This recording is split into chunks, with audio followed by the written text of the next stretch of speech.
na totoo ang sinabi sa propesiya, totoo ang ibinalita ng kagurangan, tunay na mabubuhay liwan.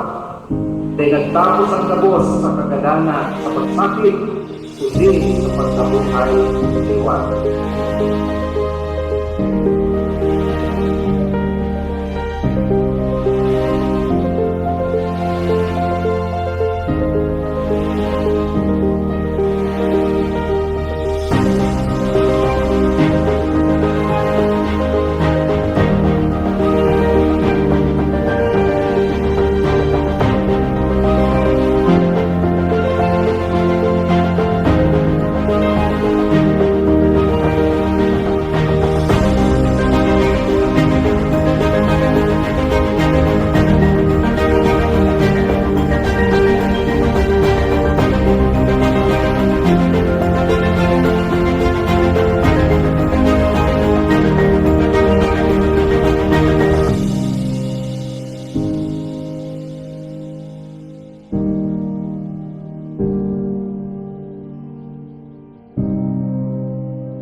Ibiniya ni Joseph Olaso Oxiano hanggang si Giselle S. Montenegro, mga mo pagtapos si Easter Angel, si Pia Joyce Montenegro Oxiano.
This is a power